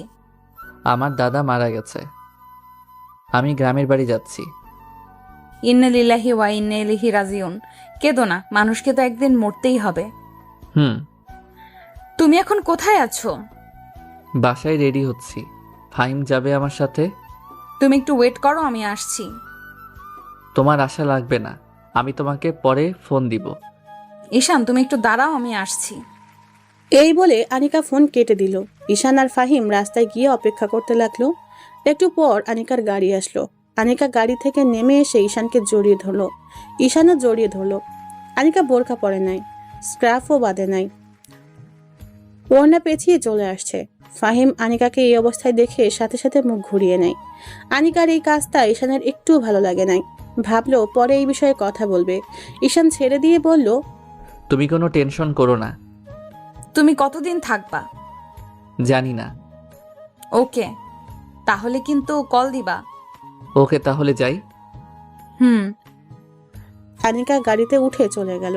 ঈশান আর ফাহিম বাড়িতে আসলো। সেখানে সব করে আসতে 2 দিন সময় লাগলো। ঈশান এসে আগের মতো প্রাইভেট কোচিং শুরু করে। এইদিকে ফাহিম আর শারমিনের মধ্যে ভালোই চলছে, কিন্তু ফাহিম সবসময় বিষণ্ণ হয়ে থাকতো শারমিনকে হারানোর ভয়ে। এদিকে ঈশান আর আনিকা ভালোই আছে। এভাবে 1 মাস চলে যায়। 1 মাসের মাথায় ঈশানের প্রচণ্ড মাথা ব্যথা ওঠে, কারণ আজকে শরীরের উপর দিয়ে বেশি পরিশ্রম গেছে, তাই মাথা ব্যথা উঠেছে। তখন বিকাল 5টা। ঈশান একটা কোচিং করা ছিল। এমন সময় আনিকা সোজা ভিডিও কল দিল। ঈশান বাইরে বের হয়ে রিসিভ করলো। তোমাকে এমন দেখাচ্ছে কেন? প্রচন্ড মাথা ব্যথা করছে। কোথায় তুমি? কলেজে। শোনো, আমি কলেজের আশেপাশেই আছি। তোমাকে আমি একটা রেস্টুরেন্টের ঠিকানা দিচ্ছি, যত তাড়াতাড়ি সম্ভব চলে আসো। Okay. Love you. Love you too. Ishan coaching ছুটি দিয়ে রেস্টুরেন্টে চলে গেল। গিয়ে দেখে আনিকা এখনো আসেনি। ঈশান একটা সিটে বসে অপেক্ষা করতে লাগলো। একটু পর দেখলো আনিকা আসলো। ঈশানের আনিকাকে দেখেই রাগ উঠে যায়, কারণ আনিকার মুখে নাই কোনো নিকাব আর টাইট একটা বোরখা পড়েছে, যা দেখে ঈশানের পুরো মেজাজ গরম হয়ে যায়। ঈশান নিজেকে কন্ট্রোল করে হাসি মুখ নিয়ে বলল, আসছো তুমি? হুম। তোমার কি আগের সমস্যা? হুম। ঈশান টেবিলে মাথা দিয়ে মাথা নিচু করে বসে রইল। তার ভালো লাগছে না, কারণ আনিকা তার কথা শুনছে না। আনিকা বলল, তোমার সিটি স্ক্যান করাতে হবে। এই বলে আনিকা ঈশানের মাথাটা হাতিয়ে দিচ্ছে। ঈশানের খুব ভালো লাগছে। এভাবে 10 মিনিট মাথা হাতাইয়ে দিল। ঈশানের এখন অনেক ভালো লাগছে। ইচ্ছে করে প্রশংসা করলো না, কারণ সে তার কথা শুনেনি। আনিকা বলল, ভালো লাগছে? হুম। আনিকা উঠে এসে ঈশানের পাশে বসে মাথা হাতিয়ে দিচ্ছে। এভাবে আরো 10 মিনিট মাথা হাতিয়ে দিল। ঈশান মাথা উঠিয়ে বলল, মাথা ব্যথা অনেকটা কমে গেছে। দাও, আর একটু মাথাটা হাতিয়ে দিই, ভালো লাগবে। না, আপাতত চলবে। ওকে। আসলে মাথা ব্যথা অনেকটা কমে গেছে, তাই প্রশংসা না করে পারলাম না। বিয়ের পর কিন্তু কিছু করো আর না করো, এভাবে মাথা কিন্তু হাতিয়ে দিতেই হবে। আমার মাথা বানানো ভালো লাগে? হুম। থ্যাঙ্কস। আমাকে কোনো সময় থ্যাঙ্কস দিবা না, দরকার হলে বকা দিবা, তবুও থ্যাঙ্কস দিবা না। ওকে। শোনো, একটা কফি খাও, ভালো লাগবে। ওকে। আনিকা, তুমি কিন্তু আমার একটা কথা মানোনি। কি কথা? এত তাড়াতাড়ি ভুলে গেলে? কাজে ব্যস্ত থাকি তো, মিস্টেক হতেই পারে। নেকাব? ও, মনেই থাকে না। আর সাথে সাথে নেকাব লাগিয়ে ফেললো। ঠিক আছে, সাথে তোমার আরও 2টি কাজ করতে হবে। কি কি? তোমাকে আরও লুজ বোরকা পরতে হবে, আর তোমার ড্রাইভারকে বাদ দিতে হবে। মেয়ে ড্রাইভার দেখো পাও কি না। ওকে, দেখা যাক। মুখটা কালো করে বলল। তুমি রাগ করছো? না। দেখো, আমি তোমাকে ভালোবাসি। আমি চাই তুমি আর আমি একসাথে সারা জীবন থাকি, আমার স্বপ্নের মতো করে তোমাকে সাজাতে। এখন যদি তুমি আমাকে সেই সুযোগ না দাও, তাহলে তো হচ্ছে না। হুম। ওকে। এখন বাসায় গিয়ে কিছু খেয়ে এটা খাবে। তুমি চলে যাচ্ছ? হুম। আর একটু বসো, কফি তো খাওয়া হলো না। তুমি খাও, আমি গেলাম। এই বলে আনিকা চলে গেল। ঈশান কফির অর্ডার করলো। কফি খেয়ে বাসায় চলে আসলো। বড়ি খেয়ে ঘুমিয়ে পড়লো। আনিকাও বুঝতে পারছে ঈশানকে ছাড়া আনিকার জীবন অচল। ঈশানকে আনিকা ভিতর থেকে ভালোবেসে ফেলেছে। ওই আশিকের ক্ষেত্রে এরকম ছিল, কিন্তু ঈশানের প্রতি যেমন অনুভূতি তেমন ছিল না। আনিকা ইচ্ছে করে ঈশানের সাথে এরকম করছে, কারণ আনিকা ঈশানকে পরীক্ষা করছে। আনিকা যুক্তিটা এভাবে দিয়েছে, ঈশান আমাকে ভালোবাসে, আমি ঈশানকে ভালোবাসি। ঈশান চাইবে না আমি পর্দা না করি, সে চাইবে না আমি অন্য একটা ছেলের সাথে ঘুরি, সে চাইবে আমি সব সময় তার কথা শুনি, তার কথা মতো চলি। এখন যদি আমি ঈশানের কথা না শুনি তাহলে ঈশান রাগ করবে। এই রাগ করার মানেই ঈশান আমাকে ভিতর থেকে ভালোবাসে। এখন যদি ঈশান রাগ না করে তার মানে ঈশানের মন থেকে আনিকা উঠে যাচ্ছে। ঈশান মনে মনে ভাববে আনিকা থাকুক আনিকার মতো আর আমি থাকি আমার মতো। তারপর আস্তে আস্তে কয়েকদিন যাওয়ার পর দুজনের সম্পর্ক খারাপ হয়ে যাবে। আর ঈশান যদি আনিকাকে মন থেকে ভালোবাসে তাহলে যত কষ্টই হোক আনিকাকে নিজের কাছে আগলে রাখবে। এখন যদি নিজেকে কঠোর হতে হয় তাহলে ঈশান তাই করবে। এভাবে আনিকা যুক্তি দিল ঈশানকে পরীক্ষা করার জন্য, কারণ আনিকা চায় না আশিকের মতো ঈশানকে হারাতে। ঈশানের সামনে গেলে আনিকা ইচ্ছে করে নেকাব খুলে যায়। অন্য যে কোনো সময় আনিকা নেকাব পরে থাকে। আর আনিকা নতুন ড্রাইভার দেখে ফেলেছে, আর কয়েকটা লুজ বোরকা যেগুলো ঈশানের ভালো লাগে সেগুলো কিনে রাখছে। আনিকা বিকালে ঈশানের কাছ থেকে এসে রুমে বসে আছে। এমন সময় শারমিন আনিকাকে পিছন থেকে জড়িয়ে ধরলো। আনিকা বলল, তোর কি হয়েছে, এত খুশি লাগতেছে কেন? ফাহিম না আমাকে ভালোবাসে। তুই কেমন করে বুঝলি ফাহিম তোকে ভালোবাসে? তার কথাবার্তা, আচার আচরণ আর সবসময় আমাকে কেয়ার করে। ভালো, তাহলে বিয়ে দিয়ে দেই। দিয়ে দে, কে না করেছে? সত্যি? হুম। দাঁড়া, তোরে দেখাচ্ছি মজা। এই বলে আনিকা জোরে জোরে মা মা বলে ডাকতে লাগলো। শারমিন আনিকার মুখে হাত দিয়ে ধরলো। আপু ডাকিস না, আমাকে ডাকিস না। ওকে, আর ডাকবো না, এখন মুখ ছাড়। দোয়া কর আগে ঈশানের সাথে আমার বিয়ে হোক, তারপর তুই যাকে বলবি তার সাথে বিয়ে দিয়ে দিব। সত্যি? হুম। এমন সময় আনিকার মা ঘরে প্রবেশ করলো। প্রবেশ করে বলল, শারমিন, তুই একটু ঘরে যা তো, অনিকার সাথে আমার কথা আছে। আমি শুনি। না, ঘরে যা। শারমিন চলে যায়। মা, তুই কি বিয়ে করবি না? হুম, করব। তাহলে তুই কিছু বলছিস না কেন? কি বলতাম? দেখ, তোর জন্য এখন অনেক সম্বন্ধ আসছে, আর কয়েকদিন পর কি এমন সম্বন্ধ আসবে। দেখ মা, সামনের শুক্রবার তোকে দেখতে আসবে, না করিস না। কিন্তু মা, আমার একজন পছন্দের মানুষ আছে। তাহলে তো সেটা খুশির খবর। ছেলেটাকে? শারমিনের কলেজের 3rd ইয়ারে পড়ে। তাহলে ছেলেটাকে একদিন বাড়ি নিয়ে আস। ওকে মা। আনিকার মা চলে যায়। আনিকার মা চলে গেলে শারমিন আবার আনিকার কাছে এসে বলল, আপু, মা কি বললো রে? বললো ঈশানকে বাড়িতে নিয়ে আসতে। তাহলে আপু তোদের বিয়ে হচ্ছে? না রে, এখনো বলতে পারি না। দোয়া কর যাতে বিয়েটা হয়ে যায়। ঈশানের বাড়ি থেকে কি হ্যাঁ বলেছে? তুই কি তার বাবা মায়ের সাথে দেখা করেছিস? না, এই বিষয়ে তোর সাথে কথা বলবো। আপু, তুই আমার একটা উপকার করবি? কি উপকার? তুই ঈশান ভাইকে জিজ্ঞেস করবি ফাহিম আমাকে মন থেকে ভালোবাসে কিনা। ওকে, জিজ্ঞেস করব। তাহলে আমি যাই? ওকে, যা। আনিকা শুয়ে শুয়ে ভাবছে ঈশানের কোনো কল দিচ্ছে না কেন। প্রতিদিন তো এই সময় কল দেয়, তাহলে কি ঈশান রাগ করেছে? এত তাড়াতাড়ি তো রাগ করার কথা না।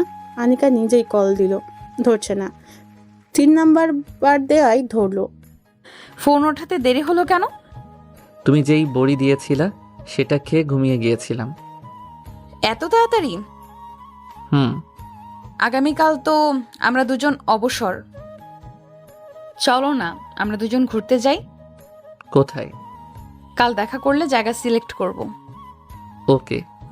ওকে, তাহলে আগামীকাল সকালে দেখা হচ্ছে। ওকে, এখন রাখি, অনেক ঘুম পাচ্ছে। Love you. এই বলে আনিকা ফোন রেখে দিল। আনিকা ভাবছে কোনো ভুল করছে না তো সে। আনিকা আবার আগের মতো টাইট বোরকা আর নেকাপ না পরে ঈশানের সামনে যাবে এবং দেখবে ঈশানের প্রতিক্রিয়া কি আসে। ঈশান সকালে ঘুম থেকে উঠে অনেক দেরিতে উঠে দেখে ফাহিম ওয়াশরুমে। আনিকা রাতে কি জানি বলেছিল মনে পড়ছে না, পরে মনে পড়ছে কোথায় জানি ঘুরতে যাবে, কিন্তু কয়টায় যাবে এটা মনে পড়ছে না। ফাহিম ওয়াশরুম থেকে আসলে ঈশান বলল, দোস্ত, শারমিনের সাথে কেমন চলছে? রাতে কি স্বপ্নে শারমিনকে দেখছস? ঘুম থেকে উঠেই শারমিনের কথা জিজ্ঞেস করতেছস? আরে না। ভালো। এখন কেমন জানি তার একটা মায়া কাজ করে, মন চায় খালি তার মুখটা দেখতে ইচ্ছে করে। এটাই ভালোবাসা। বাড়ি থেকে না বিয়ের জন্য বলছে, কি করব? শারমিনের কথা বলে দে, কিন্তু এখন না। দেখ, ফাহিম আনিকার বয়স কিন্তু বেশি, আগে তার বিয়ে হোক, তারপর। বুঝছি, ওকে। শোন, শারমিন মেয়েটা কিন্তু অনেক ভালো, তাকে আবার আগেরটার মতো হারিয়ে ফেলিস না। যদি চলে যায়? যতটা সম্ভব তাকে বেশি সময় দিবি। ওকে। ঈশানের মোবাইলে কল আসলো, দেখে বাড়ি থেকে ফোন আসছে, রিসিভ করে বলল, হ্যালো মা, কেমন আছো? ভালো, তুই কেমন আছস? ভালো। তোর জন্য একটা খুশির খবর আছে। কি খুশির খবর? তোকে না মেয়ের বাড়ি থেকে দেখতে আসছে।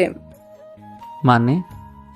মানে হলো তোর বাবার বন্ধু যে আব্দুল ভাই, তার একমাত্র মেয়ে তোকে পছন্দ করেছে। তার বাবা এবং তার মা গতকাল আমাদের বাড়িতে আসছে, এসে সব দেখে গেছে। তাদের তোকে পছন্দ হয়েছে এবং বাড়ি ঘরও। আর তোর বাপের আর আমার মেয়েকে অনেক ভালো লেগেছে। ঈশানের মাথায় আকাশ ভেঙে পড়লো। এসব কি বলছে? না না, এই মেয়েকে চেনে না জানে না বিয়ে ঠিক করে ফেলছে। আর এদিকে ঈশান আনিকাকে নিয়ে ঘর সংসার করার স্বপ্ন দেখছে। ঈশান বলল, দেখো মা, তোমাকে আমি পরিষ্কার করে বলে দেই, আমার ঢাকায় একজন মেয়ে পছন্দ আছে, আর বিয়ে করলে আমি তাকেই করব। কিন্তু আমাকে তো বললি না। এই যে এখন বললাম। তোর বাপ যে বলেছে বিয়ে দিলে তোকে এই মেয়ের সাথেই বিয়ে দিবে। সেটা বাবার চিন্তা ভাবনা। আর কিছুদিন পর আমি বললে তোমরা ঢাকায় এসে মেয়েকে দেখে যাবে, বিয়ের তারিখ ঠিক করে যাবা। তাহলে কি এই মেয়েকে না করে দিব? ডাইরেক্ট না করে দাও। আর একটু চিন্তা ভাবনা করে দেখ, মেয়ের বাবা সচ্চায় 5 লক্ষ টাকা যৌতুক দিতে রাজি হয়ে আছে। যৌতুক টৌতুক আমি বুঝি না, না করে দাও। এই বলে ফোন কেটে দিল ঈশান। আর ভাবছে, আগামীকালকের আনিকার ব্যবহার এরকম যদি প্রতিদিন হয় তাহলে তো হবে না, না হলে নাই। আনিকাকে ভালোবাসি, আনিকাকেই বিয়ে করব, দরকার হলে তাকে কিডন্যাপ করব। ঈশানের এরকম রাগি রাগি দেখে ফাহিম বলল, দোস্ত, কি হয়েছে? কোনো সমস্যা? না রে, বাড়ি থেকে আমার জন্য মেয়ে রেডি করে রাখছে, তাই আমি না করলাম। আনিকাকে যদি তোর বাড়ির থেকে পছন্দ না করে? সেটা সমস্যা নাই, বিয়ে করব আমি, ঘর সংসার করব আমি। মা বাবার পছন্দ না হলে আমি কি করব?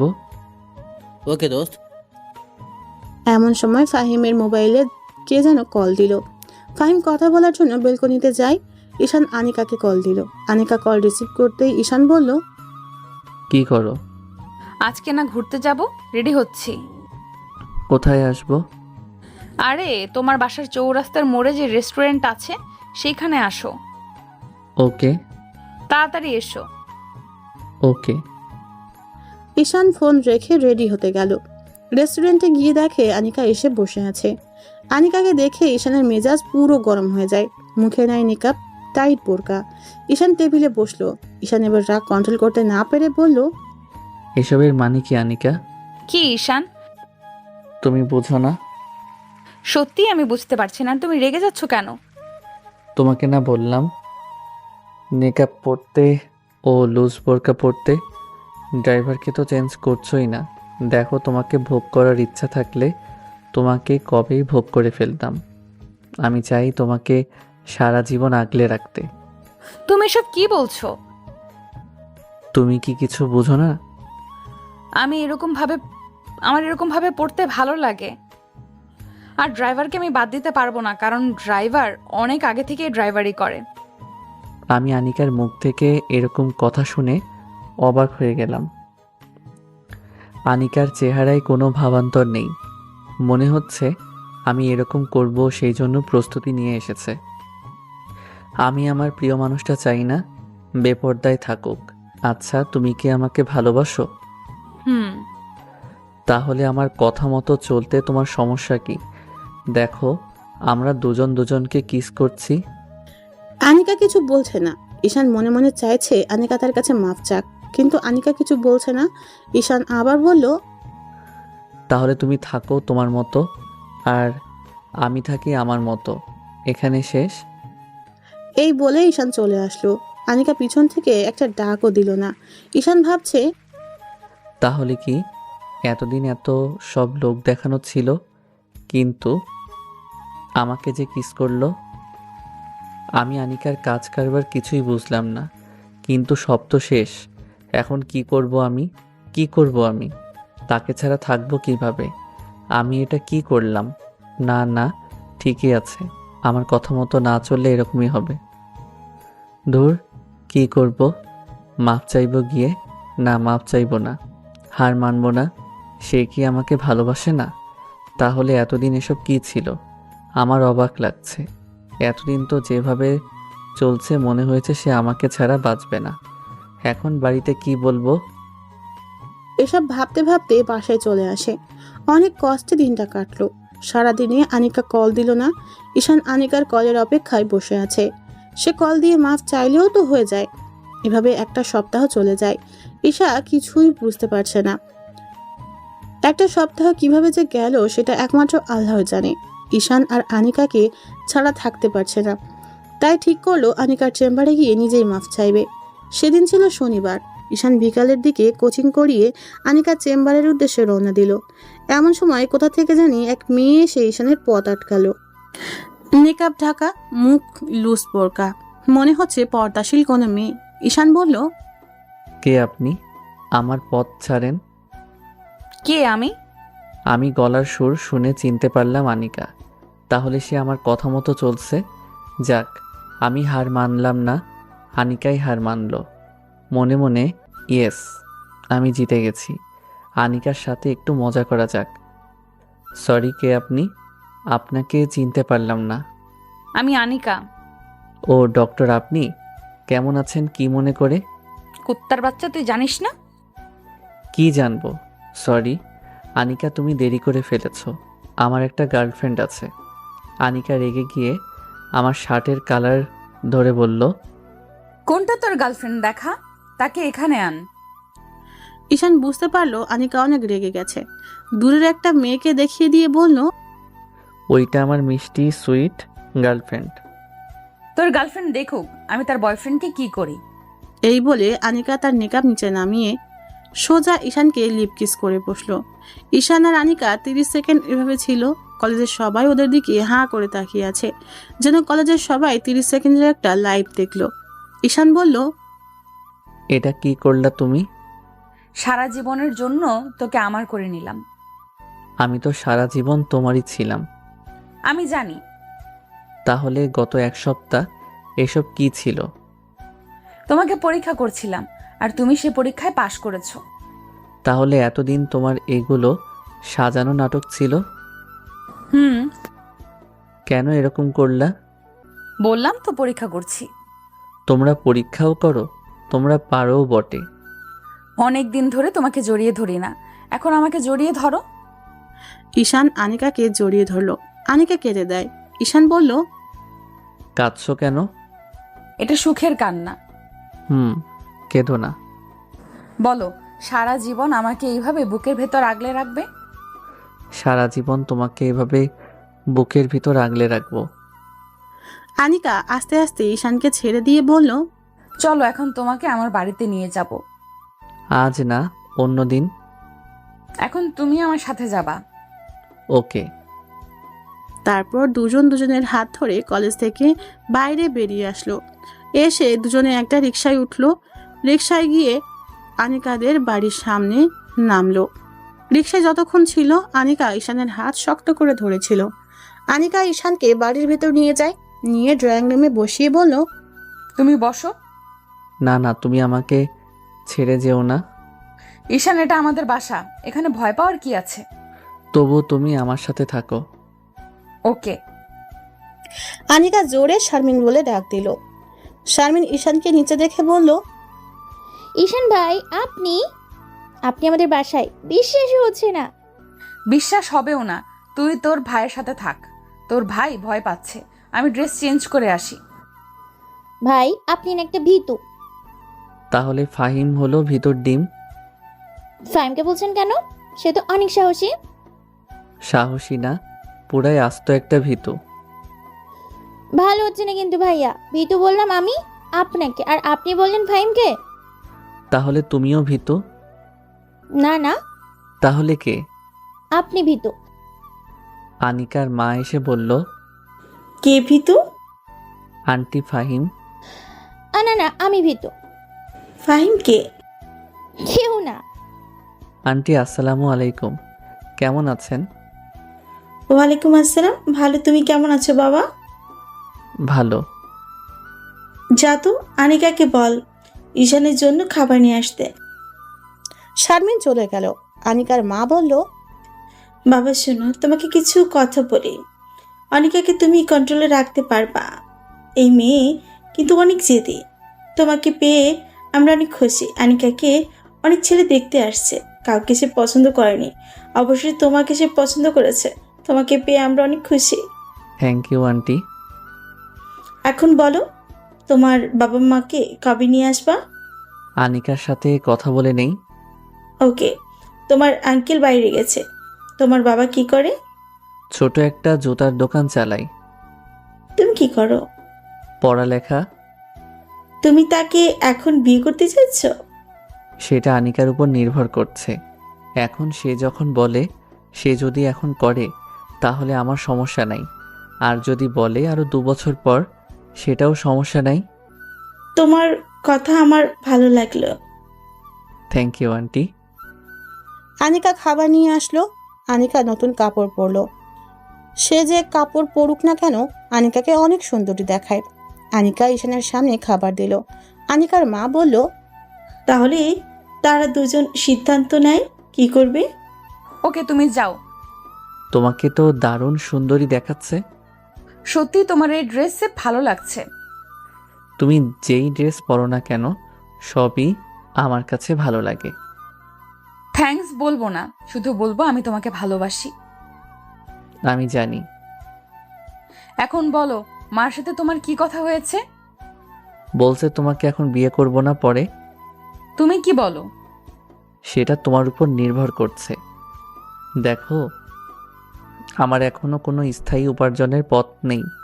সেটা হতে আরও কমপক্ষে 2 থেকে 3 বছর লাগবে। তুমি যদি চাও তাহলে 3 বছর পরে বিয়ে করতে আমার কোনো অসুবিধা নেই। সেটা এখন তোমার উপর। আনিকা কিছু বলছে না, মনে হচ্ছে ভাবনায় ডুবে আছে। কিছুক্ষণ পর বলল, আচ্ছা শোনো, তুমি আমাকে এই 2 মাসের ভেতরে বিয়ে করবা। কিভাবে করবা জানি না। যদি বাড়ি থেকে রাজি না হয় তাহলে পালিয়ে বিয়ে করবা। সত্যি বলছো? তোমার কোনো কাজ করতে হবে না, তুমি শুধু আমার পাশে থাকবা। ওকে। এখন বলো কবে বাবা মাকে নিয়ে আসবো? আগামী সপ্তাহে নিয়ে আসো। ওকে, দেখা যাক। তাহলে আমি উঠি। আমার রুমটা দেখে যাও। না, আরেকদিন দেখব। না না, এখন চলো। আনিকা ঈশানের হাত ধরে টানতে টানতে নিয়ে গেল তার রুমে। ঈশান আনিকার রুম দেখে অবাক হয়ে যায়। রুমটা কি সুন্দর করে সাজানো, যেন এখানে কোনো রানী থাকে। কিন্তু না, শারমিন এসে সব ফাঁস করে দিল।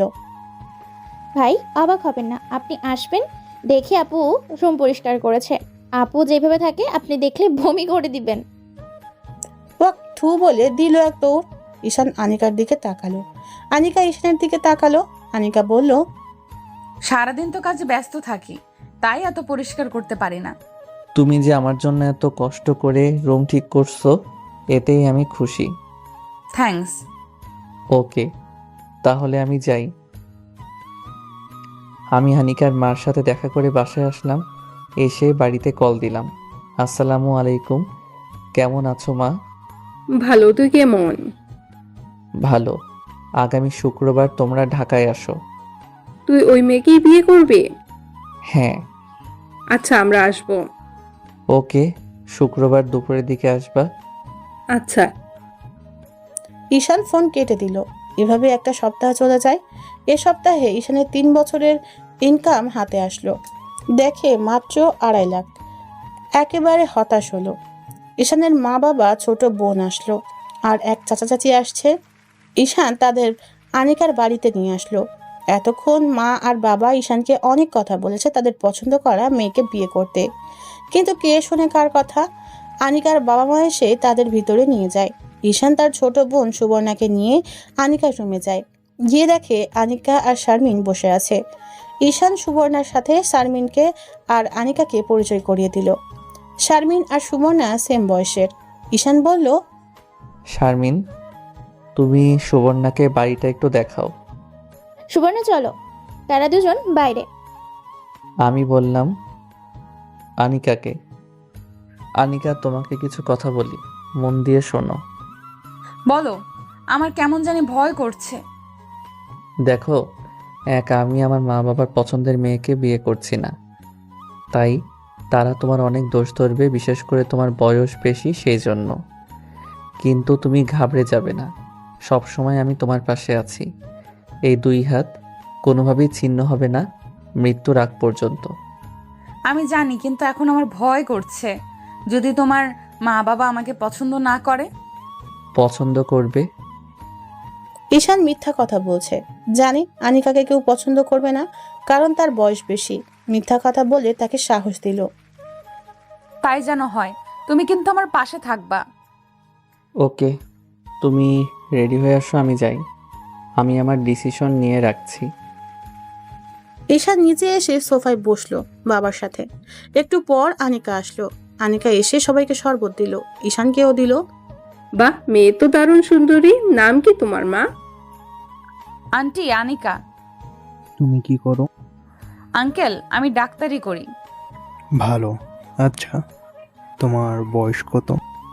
আমি মনে মনে এই খাইছে। 26। মেয়ের বয়স 26। ঈশানের মা বাবার দুজনের মুখের হাসি উবে গেল। তাদের মুখে ঘৃণা ছড়িয়ে পড়ল।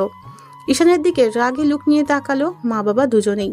ঈশানের মা বলল, ভালো, কিন্তু ঈশানের বয়স তো মাত্র 23। না, এরকম বয়স্ক মেয়ের সাথে আমার ছেলের বিয়ে দিব না। ঈশানরা তো মেয়েকে পছন্দ করছে। ঈশানের সাথে আমার কথা আছে। ঈশান, দেখে যা। ঈশান তার আম্মুর সাথে একটু দূরে যায়। ঈশানের আম্মু বলল, তুই কি পাগল হয়ে গেছস? পাগল হব কেন? আমার তাকে পছন্দ হয়েছে। এরকম বয়স্ক মেয়েকে কেউ পছন্দ করে? কেউ না করলেও আমি করছি। এখন বিয়ের তারিখ ঠিক করো। আমি তোর বাপের উপর দিয়ে যেতে পারবো না। দেখ তোর বাপ কি বলে। তোর জন্য আমরা কি সুন্দরী মেয়ে পছন্দ করছি, আর তুই কি না বয়স্ক বুইড়া মেয়েকে পছন্দ করছস? সি সি সি। হ্যাঁ, আমি করছি। এখন বাপকে বলো বিয়ের তারিখ ঠিক করতে। দেখ তোর বাপে কি কয়, আমি কিছুই জানি না। ঈশান ভিতরে এসে দেখে তার বাবা উঠে চলে গেছে। এদিকে আনিকা কান্না করছে। ঈশান আর আম্মু বাইরে গিয়ে দেখে বাবা রেগে বসে আছে। ঈশান আর কিছু বলল না। সুবর্ণা এতক্ষণে আসলো শারমিনের কাছ থেকে। তাদের দুজনের বন্ধুত্ব হয়ে গেছে। সুবর্ণা বাবার মুখ দেখে আর কিছু বলে নাই, চুপচাপ গাড়িতে গিয়ে বসে। কোনো কথা না বলে তারা চলে যায়। ঈশানও বাসায় চলে আসে। কি করবে বুঝতে পারছে না। কোনো মতে রাতটা কাটালো। সকালে ঈশানের আম্মু কাছে ফোন দিল। বাবা কিছু বলছে? না, তোর সাথে কোনো ভাবে এই মেয়ের বিয়ে দিব না। সমাজের লোকেরা কি বলবে? মা, আমি এখন বাচ্চা না।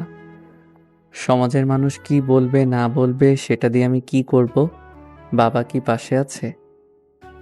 আছে। লাউড স্পিকার দাও। দিছি, বল। বাবার যদি মন চায় ছেলের বউকে বরণ করে ঘরে তুলতে, তাহলে আমি এখন নাম্বার দিচ্ছি, এখনই ফোন করে বিয়ের তারিখ ঠিক করতে। আর যদি না করে তাহলে বিয়ে করে বাড়িতে আসলে কিছু যেন না বলতে পারে। আমি আবার আধা ঘন্টা পরে ফোন দিলাম মায়ের কাছে। বাবা বলছে, না, তুই যদি এই মেয়েকে বাড়িতে নিয়ে আসিস তাহলে তোকে মেরে হাত পা ভেঙে ফেলবে। ওকে দেখা যাবে। এই বলে ঈশান ফোন রেখে দিল। ঈশান আনিকার সিদ্ধান্ত নিয়ে নিল আগামী সপ্তাহ ওরা বিয়ে করবে। আনিকাকে বাড়িতে নিয়ে গেলে কেউ দেখতে পারবে না, মা বাবা দেখতে পারবে না, পাড়া প্রতিবেশীরা তারা কথা বলবে। আনিকাকে সেখানে নিয়ে গেলে শুধু কাঁদবে। তাই ঈশান ঠিক করলো যে বাসায় থাকে সে বাসার উপরতলায় ভাড়া নিবে, যে টাকা আছে সেখান থেকে ফার্নিচার কিনবে, কোনো আয়োজন না করে বিয়ে করে ফেলবে। এটাই ওদের পরিকল্পনা। ঈশান আনিকার বাড়িতে আসলো। আনিকার রুমে গেল, গিয়ে দেখে বেচারি কেঁদে কেঁদে শেষ। ঈশানকে জড়িয়ে ধরে বলল, তুমি আসছো? আমি তো ভাবছিলাম তুমিও চলে গেছো। তোমাকে ছাড়া আমি যেতে পারি? এখন কি করবা? আমার মাথায় একটা পরিকল্পনা আছে। কি? ঈশান আনিকাকে পরিকল্পনার কথা বলল। পুরোটা শুনে আনিকার মুখ উজ্জ্বল হয়ে যায়। চলো বাসা দেখবে। আনিকা রেডি হয়ে ঈশানের সাথে বাসায় এসে বাসা দেখে। আনিকার পছন্দ হয়েছে। এখন ঈশান আস্তে আস্তে ফার্নিচার উঠাতে থাকে। মোটামুটি একটা সংসারে যা লাগে সব উঠালো। এমনি ভাবে 1 সপ্তাহ চলে গেল। দিনটি ছিল শুক্রবার। ঈশান রুম আগে থেকেই সাজিয়ে রেখেছে। ফাহিম আর ঈশান দুপুরের পরে আনিকাদের বাড়ি যায়। ভালোভাবেই বিয়ে সম্পন্ন হয়। আনিকার মা বাবা দুজনেরই কৃতজ্ঞতায় মাথা নুয়ে পড়ে ঈশানের প্রতি। তারা বলে তারা জীবনে ঈশানের মতো ছেলে দেখে নাই। ফাহিমকে সাক্ষী রেখেছে। আনিকাকে শাড়ি পরা অবস্থায় আরো বেশি অপরূপ দেখায়। ঈশান আজ রাতে তার সেই রূপের ভিতর হারিয়ে যাবে। ঈশান আনিকাকে নিয়ে বাসায় আসে। ফাহিম সুন্দর করে বাসর ঘর সাজায়। যেহেতু ঈশানের শরীরের উপর দিয়ে আজ অনেক ধকল গেছে, তাই পুরনো রোগ মাথা ব্যথা করতেছে। আনিকা বাসর ঘরে গিয়ে বসে আছে। ফাহিম ঈশানকে ঠেলা দিয়ে ঘরে পাঠিয়ে দেয়। ঈশান ঢুকে দরজা লাগিয়ে দিল। আনিকা ঘোমটা দিয়ে বসে আছে। ঈশান গিয়ে ঘোমটা উঠালো। ঈশান বালিশটা মাথার নিচে দিয়ে শুয়ে রইল। আনিকা, মাথাটা একটু হাতিয়ে দাও তো। মাথা ব্যথা করছে? হুম। আনিকা ঈশানের মাথা হাতিয়ে দিচ্ছে। আনিকা মাথা হাতিয়ে দেওয়া ঈশানের অনেক ভালো লাগছে। এভাবে ঈশান ঘুমিয়ে গেল। একেবারে সকালে ফুরফুরে মেজাজ নিয়ে ঘুম থেকে উঠল। আনিকা রুম ঝাড়ু দিচ্ছে। মুখের দিকে তাকিয়ে বুঝতে পারলো মুখে তার অতৃপ্তির হাসি। ঈশান আনিকাকে পিছন থেকে জড়িয়ে ধরে ঘাড়ে কিস করতে লাগে। আনিকা উপভোগ করতে থাকে। ঈশান ঘাড়ে কিস করতে করতে ঠোঁটে গেল। এবার দুজনকে লিপ কিস করতে করতে আনিকা ঈশানকে বিছানায় ফেলে দিল। পরে কি করলো বুঝতেই পারছেন। এভাবে ভালোই চলছিল ওদের সংসার। মাঝে মাঝে ঝগড়া হতো, কিন্তু দিন শেষে দুজন একসাথে একই বিছানায়। টাকা নিয়ে ওদের কোনো সমস্যা হয় নাই। 1 মাসের ভিতর আনিকা ফ্ল্যাট পুরোটা ফার্নিচার দিয়ে ভরে ফেলে, কারণ সংসারটা তার। আনিকা ডাক্তারি করে সংসার চালাইতো। ঈশান প্রাইভেট কোচিং করিয়ে বাড়িতে টাকা পাঠায়। যাই হোক, তারা তার মা বাবা। 2 বছর আগে ঈশানের একটা চাকরি হয়। তখন আনিকা প্রেগনেন্ট, একটা মেয়ে হয়। তখন বাড়ি থেকে সবাই দেখতে আসে এবং আনিকার কাছে ক্ষমা চেয়ে গ্রহণ করে নিল।